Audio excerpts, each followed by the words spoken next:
नमस्कार, दैनिक चरण आमने सामने में आप सबका बहुत बहुत स्वागत है। आज हम बात करेंगे आयुर्वेद और योग के बारे में। आयुर्वेद क्या है? आयुर्वेद जीवन जीने की एक पद्धति है। एक स्वस्थ व्यक्ति, स्वस्थ समाज, स्वस्थ राष्ट्र का निर्माण आयुर्वेद के जरिए किया जा सकता है। और इसी सिलसिले में हम आज बात करेंगे डॉक्टर नीतीश जी, जो कि पतंजलि योग पीठ हरिद्वार से है। ओम नमस्ते, मैं डॉक्टर नीतीश, पतंजलि योग पीठ हरिद्वार। नीतीश जी, आपका इस कार्यक्रम आमने सामने में आपका बहुत बहुत स्वागत है। हम आपसे जानना चाहते हैं कि भारत ही नहीं बल्कि पूरा विश्व जो है वो लॉकडाउन की वजह से चार दीवारी के अंदर है और चार दीवारी के अंदर होने की वजह से तनावग्रस्त है। तो इस तनाव को कैसे मुक्त किया जाए, इसका सुझाव आप दें। कोरोना के दौरान हर व्यक्ति के मन में ये भाव से उत्पन्न हो रहा है कि ये महामारी कब खत्म होगी, कैसे होगी और इसका निजात क्या है। आइए हम उस विषय में जानते हैं कि कैसे इस कोरोना की महामारी से हम अपने आप को बचा सकते हैं, तंदुरुस्त रख सकते हैं और इसका क्या माध्यम है। हर व्यक्ति आज तनाव में ग्रसित है, घरों में बंद पड़ रखा है, अपनी मूलभूत सुविधाओं को वो यूज नहीं कर पा रहा है, जिसके कारण तनाव से ग्रसित है। अगर आप तनाव में हैं तो कुछ मिनटों के लिए आप लंबी गहरी श्वास लें और इस श्वास लेने की प्रक्रिया में आप देखेंगे अपने आप को रिलैक्स महसूस करेंगे। अगर बात करें मैं श्वास पे, श्वास लेने और छोड़ने की प्रक्रिया पे हमारा जीवन टिका हुआ है।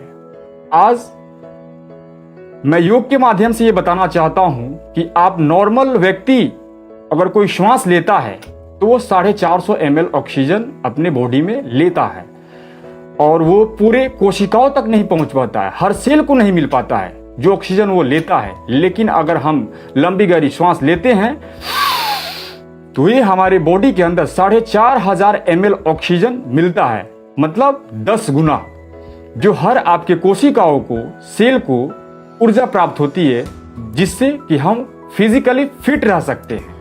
आगे हम आपसे जानना चाहते हैं कि कोरोना जो है, ये महामारी धीरे धीरे फैलते ही जा रहा है, बढ़ता ही जा रहा है, तो इससे निपटारा पाने के लिए क्या उपाय किया जाए?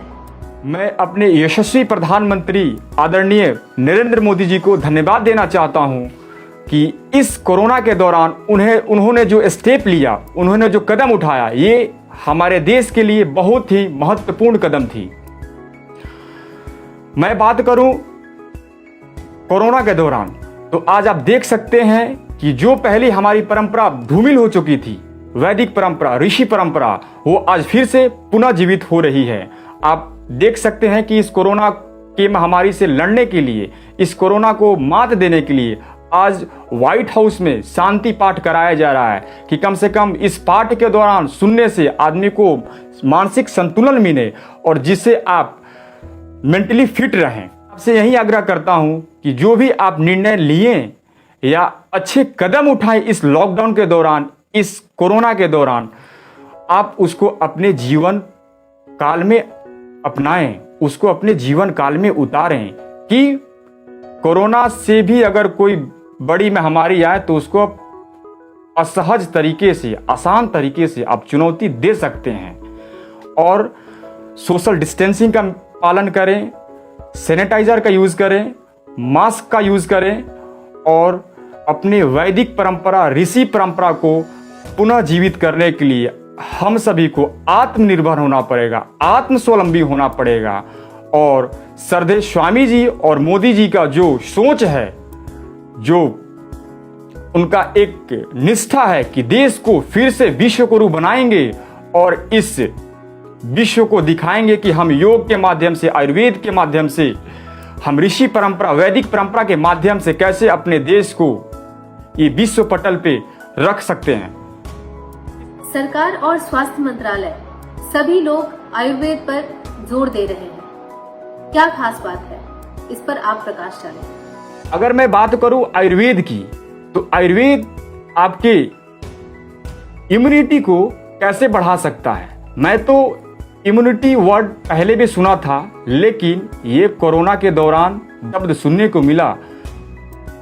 ये हर व्यक्ति बोलता है कि सर आज इम्यूनिटी पावर के लिए आयुर्वेद में क्या है, कैसे उसको अपनी इम्यूनिटी पावर को बढ़ा सकते हैं। तो आइए हम जानते हैं कि आयुर्वेद के माध्यम से आप अपने रोग प्रतिरोधक तंत्र को कैसे मजबूत कर सकते हैं और कोरोना जैसे महामारी को आप कैसे मात दे सकते हैं। तो मैं बात करूं औषधि की, अपने यहां गिलोय, अश्वगंधा, मुलेठी और तुलसी जैसे औषधियां हैं जो आप इसको नियमित सेवन करके कोरोना से बच सकते हैं। अगर मैं बात करूं गिलोय की, तो गिलोय में आप जानेंगे कि इसका नाम अमृता है। यह अमृत के समान है, आपके जीवन रक्षक है। आप इसे लेकर अपने रोग प्रतिरोधक तंत्र को मजबूत कर सकते हैं। अगर मैं गिलोय की खासियत बताऊं तो आपके सामने कम पड़ जाएगी। गिलोय एंटी एलर्जिक है, ये आपको एलर्जिक से बचाता है, एंटी डायबिटिक है। दूसरी तरफ ये एंटी ऑक्सीडेंट है और एंटी इन्फ्लामेटरी है।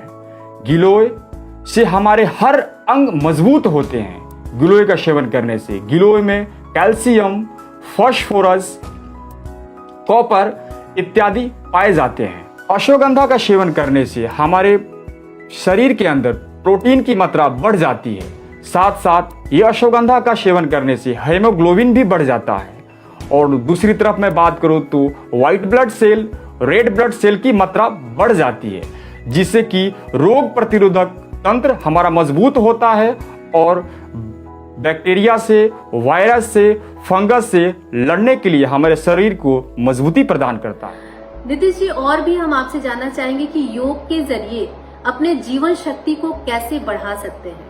घर में बैठे हैं, किस तरह का योगासन करें, किस तरह का क्रिया करें जिससे हम अपने जीवन शक्ति को और लंबा कर सकते हैं। अगर हम दूसरी तरफ बात करें योग की, तो योग की क्या भूमिका है इस कोरोना के दौरान, लॉकडाउन के दौरान, जो अपने आप को फिजिकली मेंटली फिट रख सकते हैं।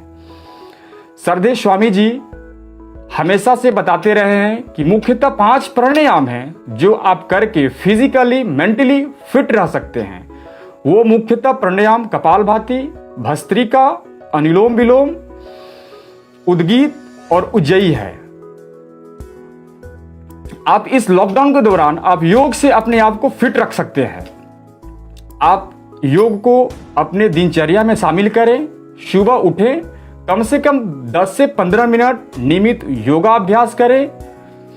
फिर शाम में सारे परिवार के साथ बैठ के इस योगा को फिर से अपने इम्यून सिस्टम के लिए, आप स्ट्रॉन्ग करने के लिए इसको करें। अभी हमारे साथ जुड़े थे डॉक्टर नीतीश जी, जिन्होंने आयुर्वेद और योग पर बहुत सारी अच्छी जानकारियां दी। मुझे पूरी उम्मीद है कि हमारे जो पाठक इस वीडियो को देख रहे हैं, आपको अपने सवालों का जवाब मिल गया होगा। आगे इस तरह के और भी वीडियोस देखने के लिए आप हमारे Dainik Jagran brand Bihar Facebook page पर जाएं और लाइक एंड शेयर करना कभी न भूलें। आज के लिए बस इतना ही। बहुत बहुत धन्यवाद।